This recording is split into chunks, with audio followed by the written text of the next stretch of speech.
Here's a quick little tutorial on getting your images together for PPA using a nice little mat and a little keystroke. Some people have expressed trouble in figuring out how to do it, and I've got a pretty simple, easy way to do it. So here's the image that I want to put together and put on my board. So the ultimate size, whether it be horizontal or vertical, is 4,000 pixels on an image. So basically what I do is I open up a new image and I go to 4,000 by 4,000 pixels at 300 pixels per inch, and that actually doesn't matter too much. Pixels is pixels.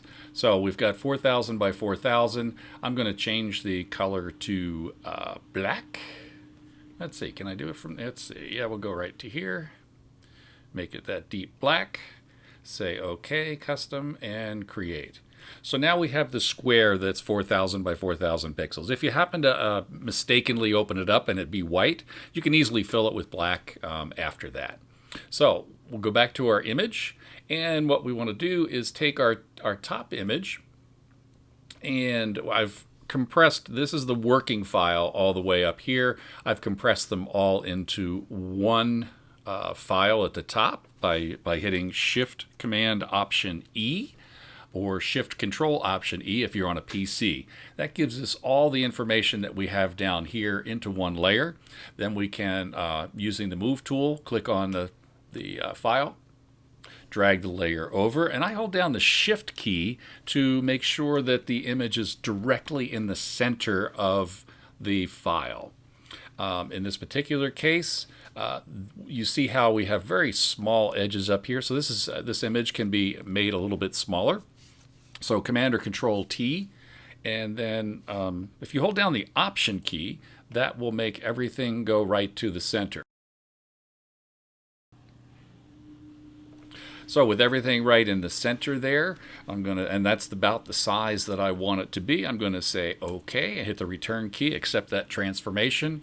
I'm going to slide this guy over because I don't want all of that extra black space on the sides. Using the Marquee tool, I'll quickly go here and say right about there. That gives me pretty much a square.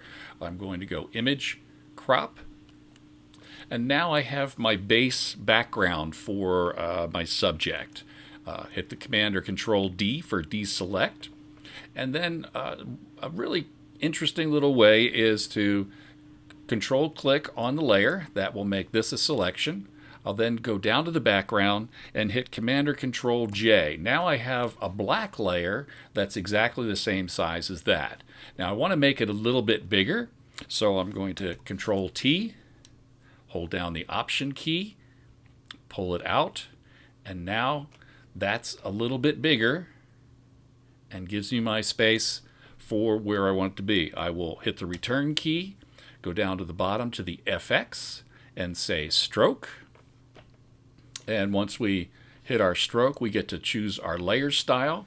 And in this particular case, the stroke that I used last time was black, so obviously that's not going to work.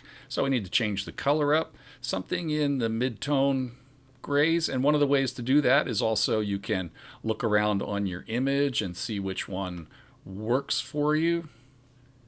And let's say maybe just a little bit lighter than that. We'll say OK.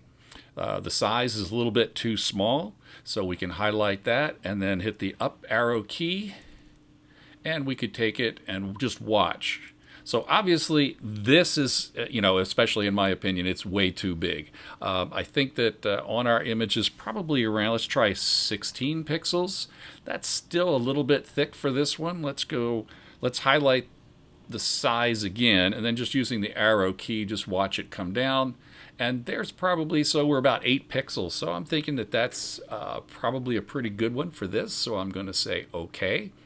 And now to add just a little bit more, I want to add another stroke to here. So holding down the Option key, clicking on the effects, I can take that up, and that stroke will be applied to this layer as well. And one other finishing thing that I would do is go to the top image, go back into the effects menu, and here's a thing called Inner Shadow. So when we say inner shadow, obviously that's the wrong color for that. So we'll go back here. Remember that most of these will remember the last colors that you had there.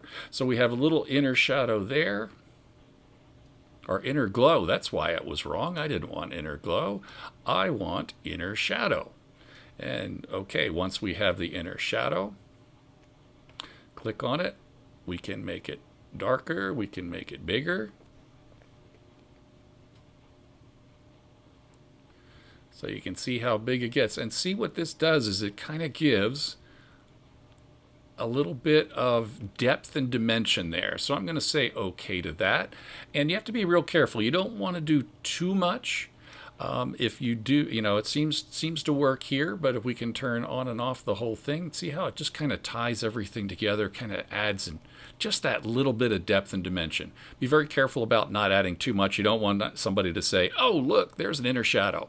So there's a quick and easy way to do it in black and white. And if you're doing color, you may want to pick a color out of your image and use your stroke. Again, you want your presentation to enhance your image, and you don't want to be having it taking away from your image.